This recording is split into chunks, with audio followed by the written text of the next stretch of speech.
জাতিগত রং লাগিয়ে দেওয়ার চক্রান্তকে ধূলিসাৎ করতে এক ইউনিক কনফারেন্স রঘুনাথগঞ্জে। বিস্তারিতভাবে জানতে দেখতে থাকুন আলোকশিখা নিউজ গ্রুপ।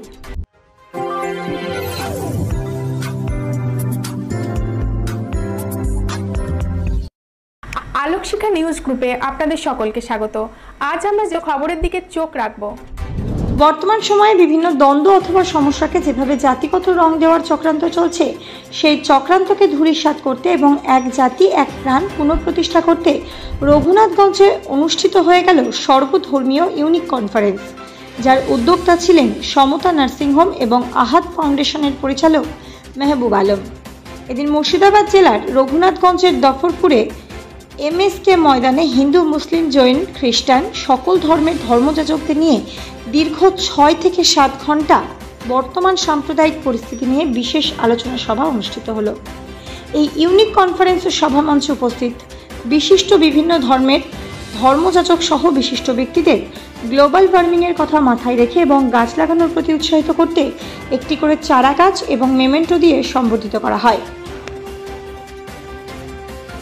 এদিন এই ইউনিক কনফারেন্সে ভারতের ঐতিহ্যের কথা এবং সাম্প্রদায়িক সম্প্রীতির কথা বারবার প্রতিটি বক্তা তাদের বক্তব্যে তুলে ধরেন। প্রত্যক্ষদর্শীদের মতে এদিন এই কনফারেন্সকে কেন্দ্র করে সভাস্থল এবং এলাকা জুড়ে প্রায় 13,000 থেকে 14,000 মানুষের সমাগম ঘটেছিল। Bureau report, Alokshikha news group.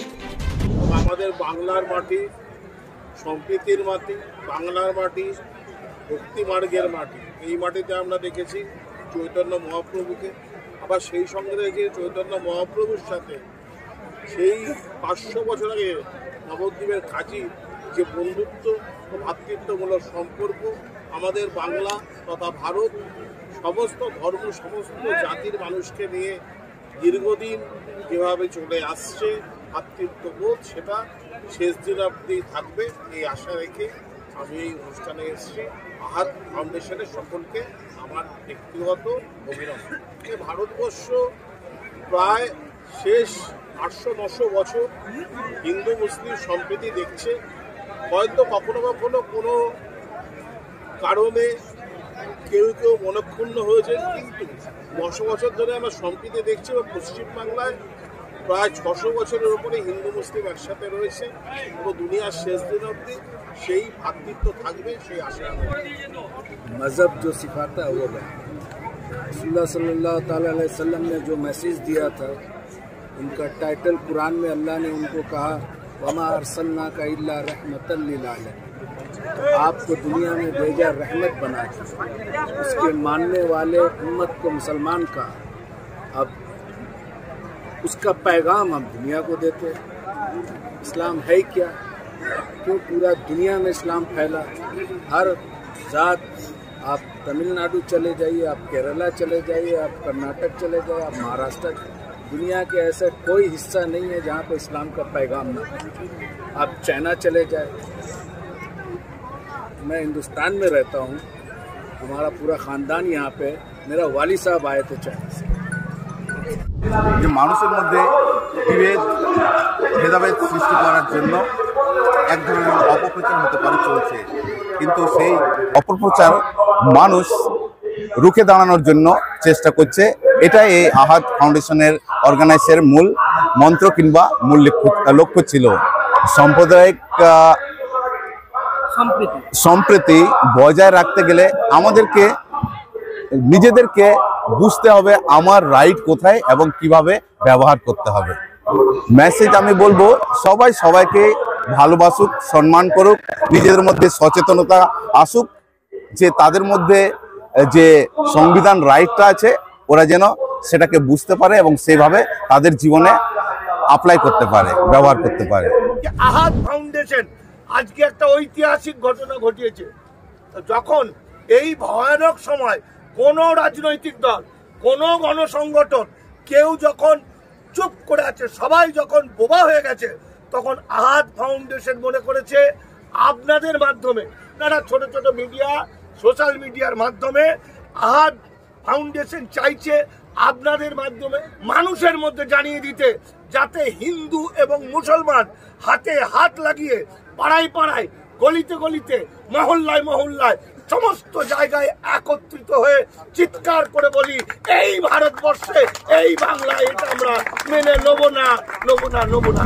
দুটো বার্তা, একটা হচ্ছে আমরা কোনো রাজনৈতিক নেতা বা কোনো বক্তব্য রাখতে আমি রাজি না, বা নেতার সম্বন্ধে বলতেও রাজি না।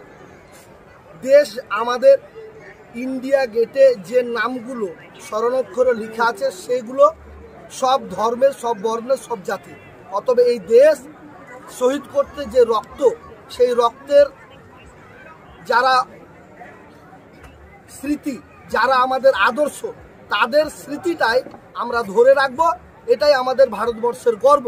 এই গর্বটাকে আমরা পাড়ায় পাড়ায়, গ্রামে গঞ্জে, শহরে এবং সিটি শহরে আমাদের এই আহাদ ফাউন্ডেশন আগামী দিনে আপনাদের মধ্য দিয়ে এই অগ্রসর হবে যে আমাদের গর্বটা, ভারতবর্ষের ঐতিহ্যটাকে আমরা যে এই সম্প্রীতি, এক টেবিলে এক জায়গায় একত্রিত হয়ে, দেখুন সামনে দেখুন 10,000, আপনি অনেকটাই অশিক্ষিত, অনেকটাই বোঝে না, তবে এটা বুঝতে পেরেছে যে ভারতবর্ষের গর্বকে, ভারতবর্ষের ইতিহাসকে, ভারতবর্ষের কালচারকে আমাকে আমার নবী যেটা শিখেছে, যে 40 বছর ধরে যিনি আমাদেরকে নবুয়তি না পাওয়ার আগে যে জীবনী কাটিয়েছিলেন সব ধর্মের, সব বর্ণের মানুষকে নিয়ে, ঠিক আমরাই সেই আদর্শ নবীর আমরা আদর্শিত হয়ে আমরা সেই বাণী আমরা প্রচার করছি। সঙ্গে সঙ্গে আমার দেশের যেটা গৌরব, যেটা কালচার, সেটাকে আমরা আগামী দিনে সর্বপ্রান্তে আমরা এই প্রচেষ্টা চালিয়ে যাব। আজকে সাম্প্রদায়িক সম্প্রীতি মিলন মঞ্চে প্রত্যেক একটা গাছ উপহার দেওয়া হলো, এই ধরনের উদ্যোগ নেওয়ার কারণটা কি? এগুলো কারণ হচ্ছে, এটা হচ্ছে ইউনিক, এটাই ইউনিক যে সব মানুষেরই যেটা মূল কাজ, যে প্রাণ হচ্ছে একটা গাছ, মূল কাজ ভারতবর্ষের গর্বটাকে বিশ্বের মার্কেটে তুলে ধরা, এটাই আমাদের কাজ। সেইগুলো আমরা করে যাব। কে কি করলো, কতটা আমরা পারলাম জানি না, তবে এইটা চেষ্টা আমরা অব্যাহত করব এবং আমরা প্রতিযোগিতামূলকভাবে চাইব যে কেউ আমাদের থেকে ভালো কাজ করুক, আমরা তাদেরকে আর্থিকভাবে ম্যান পাওয়ার দিয়ে সহযোগিতা করব।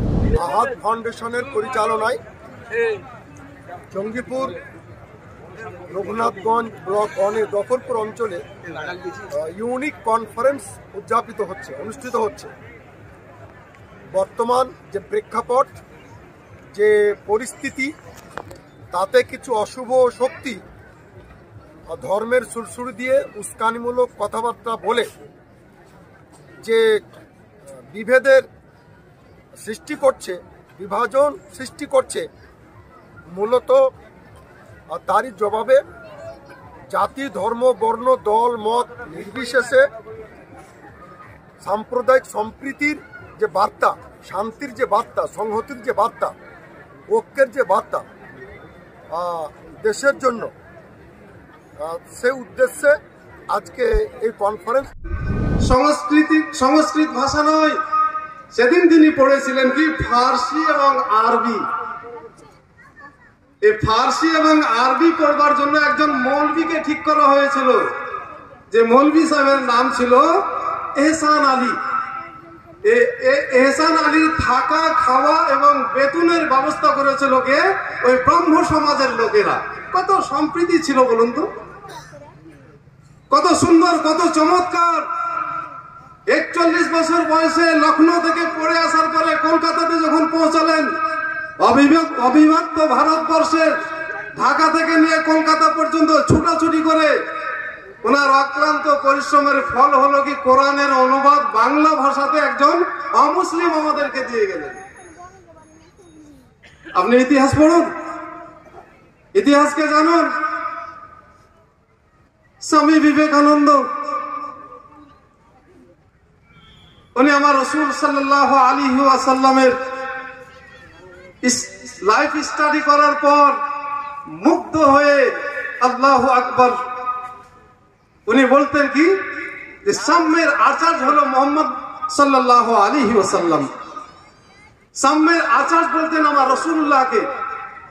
এইভাবে যদি দেখা যায় তো অনেক পণ্ডিত বর্গ অবিভক্ত ভারতবর্ষে সেই দিন এরা জাতি, ধর্ম, বর্ণ নির্বিশেষে এক অপরের সঙ্গে সহানুভূতি রেখে এরা সুন্দরভাবে ভারতবর্ষকে সাজিয়ে রেখেছিল। কোন রকমের অনৈক্য তৈরি করেনি, কোন রকমের ভেদাভেদ তৈরি করেনি। রাজা রামমোহনের নাম কে না জানে? যেদিন সতীদাহ প্রথার কথা কে না জানে? রাজা রামমোহন রায়ের জীবনী পড়ে দেখবেন, রাজা রামমোহন রায় কোরআন পড়ার পরে উনি সবচেয়ে যেটা বেশি মুগ্ধ হয়েছিলেন সেটা দুটি বিষয়ের উপর। একটা হচ্ছে নারীর মর্যাদা, দ্বিতীয় হচ্ছে ঈশ্বর বা আল্লাহ এক। এই দুটির উপরে বেশি মুগ্ধ হন। সেই যুগে রাজা রামমোহন রায় বলা হচ্ছে যে উনি ফার্সি ভাষাতে একটা কিতাব লিখেছিলেন, যে কিতাবটির নাম হলো কি তোহফাতুল মুওয়াহহিদিন, একেশ্বরবাদীদের জন্য উপহার। রাজা রামমোহন রায় সেদিন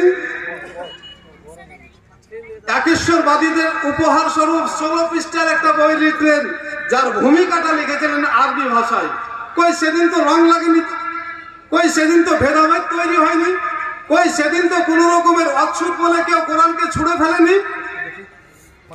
একজন জ্ঞানীগুণী বুদ্ধিমান মানুষের কাজই হবে কি পৃথিবীর সমস্ত জ্ঞান যার আয়ত্তে যতটুকু সম্ভব হবে সেটাকে আহরণ করা। আপনি কি গাছ লাগাতে ভালোবাসেন? বিভিন্ন দেশি বিদেশি ভ্যারাইটিস ফুল এবং ফলের গাছ খোঁজ করছেন? তবে আর দেরি না করে চলে আসুন মা মিনতি নার্সারি এবং বোটানিক্যাল গার্ডেনে। পরিচালনায় সুমনা নাথ। আমাদের ঠিকানা কমল কুমারী দেবী মডেল স্কুল মোড়, রঘুনাথগঞ্জ, মুর্শিদাবাদ। মোবাইল নাম্বার 8348857572 অথবা 9732447572। স্বপ্না কম্পিউটার, যেখানে আপনি পাবেন একই ছাদের তলায় বিভিন্ন নামি দামি branded computer, desktop, laptop, keyboard, printer, সিসিটিভির মতন আরো অনেক কিছু। তাই আর দেরি না করে আজই চলে আসুন আমাদের ঠিকানায় স্বপ্না কম্পিউটার, রঘুনাথগঞ্জ বাস স্ট্যান্ডের বিপরীতে, মুর্শিদাবাদ। অথবা বিশদে জানতে আজই কল করুন 9735388488 বা 9732844398 এই